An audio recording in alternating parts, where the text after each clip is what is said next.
আমাদের দুই ধরনের আমলই থাকা উচিত। পার্সোনাল যে আমলগুলো আছে আমাদের, সেগুলোর পাশাপাশি এই টাইপের আমল, যে আমলগুলোর সুফল যুগ যুগ ধরে আমি পেতে থাকবো।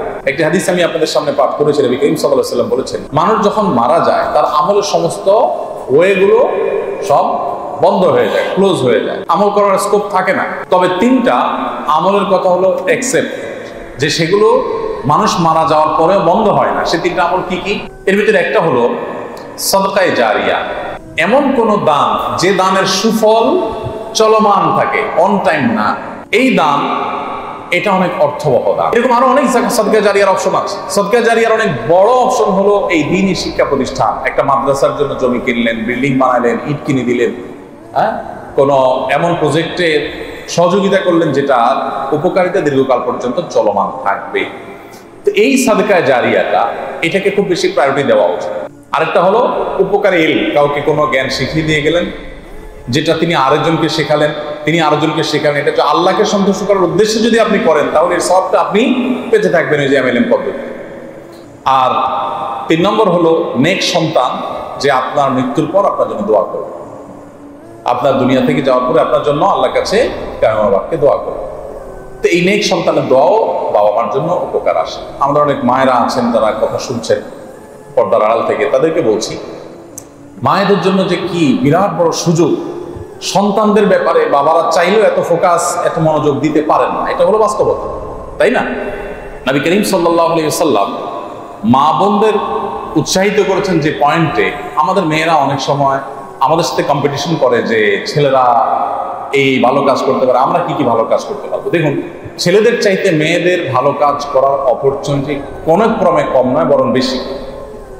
ছেলেরা মসজিদে গিয়ে জামাতের সাথে কষ্ট করে নামাজ পড়ে যে সওয়াব পাবে, মহিলারা বাসায় বসে নামাজ পড়লে, ওয়াক্তিয়া নামাজ, বাসায় বসে নামাজ পড়লে সওয়াব ছেলের চাইতে আরো বেশি পাবে।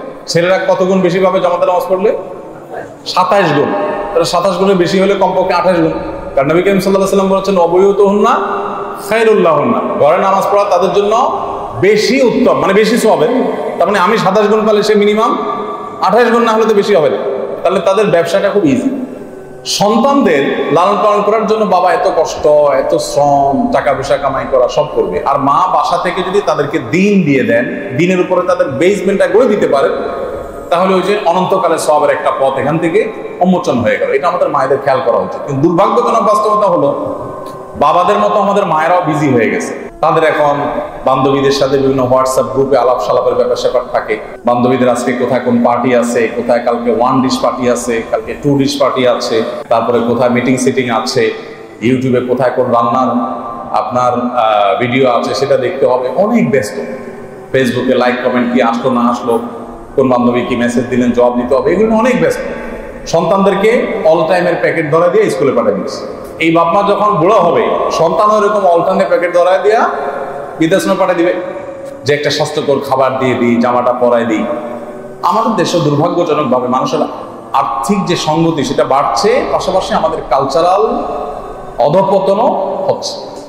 আপনি দেখবেন ঘরে ঘরে এখন মানুষের মধ্যে এই মানসিকতা চলে আসছে যে কাজের লোকেরা ছেলে মেয়েকে স্কুলের জন্য রেডি করতেছে, মাদ্রাসার রেডি করতেছে, মা তার মোবাইলে ব্যস্ত, বাবা তার মোবাইলে ব্যস্ত। খুবই বাজে একটা প্র্যাকটিস। তো মা বোনরা যারা আছেন আমি তাদেরকে বলতে চাই, সন্তানদের দিক ফোকাস দিন, তাদেরকে মনোযোগী, তাদের প্রতি মনোযোগী হন, তাদেরকে সময় দেন। অনেক দোস্ত ছিল নেপালে, মদিনা ইউনিভার্সিটি থেকে অনার্স করা, আলেম মানুষ, দায়ী মানুষ, রিয়াদুল হক নাম, আমার খুব ঘনিষ্ঠ দোস্ত। সৌদিতে একসাথে ছিলাম। তো তার বাসায় একবার বেড়াইতে গেছি, খাবার টাবার রান্না করছে। তারা তো ইন্ডিয়ানরা বা নেপালি, তারা আমাদের মতো বাঙালিদের মতো 10 পদ করতে অভ্যস্ত না, 1 পদ বিরিয়ানি বা কিছু সিম্পল। তাদের খাবার দিয়ে দিয়েছে, আমরা বসে গেছি।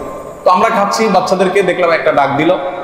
বাচ্চাদের নাম ছিল আব্দুর রহমান, আব্দুর রব, আব্দুর রহমান, আব্দুর রব, বেটে খানা হয় তো আ যাও, খানা হয় তো আ যাও বলে খানা শুরু করে দিয়েছে।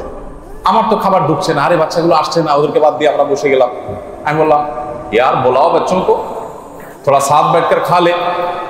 तो সে বলতেছে, छोड़ो क्यों मगजमारी कर रहे हो, पेट उनका है कि मेरा। বলে যে কেন তুমি এই সমস্ত মাথা হেডেক নিচ্ছ, সে যে খাবে পেট কি তার না আমার? তাই বললাম তার পেট। তো বলে যে তার যদি পেট হয় তো হেডেক আমার কেন?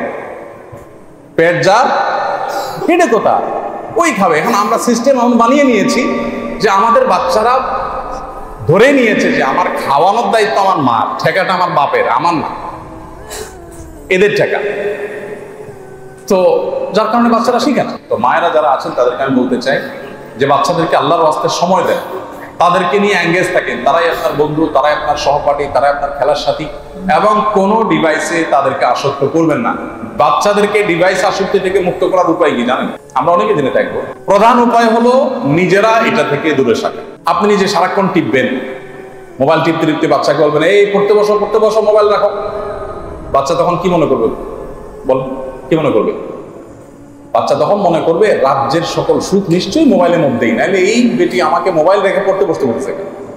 সে নিজে টিপতেছে, আমাকে বসতে বলতেছে, পড়তে বসতেছে, নিশ্চয়ই সে কোনো প্রকার ষড়যন্ত্রে লিপ্ত, আমাকে সে সুখ থেকে বঞ্চিত করতে চাচ্ছে।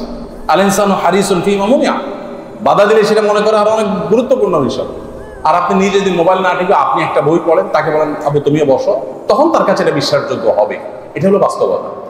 বেশিরভাগ বাচ্চারাই আমাদের ধমক শুনে মায়ের খেয়ে বকাঝকা খেয়ে পড়তে বসে, বাট তার মনে অনেক কষ্ট দুঃখ যে এই ষড়যন্ত্র তো কোনোভাবে মেনে নেওয়া যায়। তুমি চান তো মোবাইল টিপবা আর আমার বলো বই পড়ো, এটা কেমন অবিচার?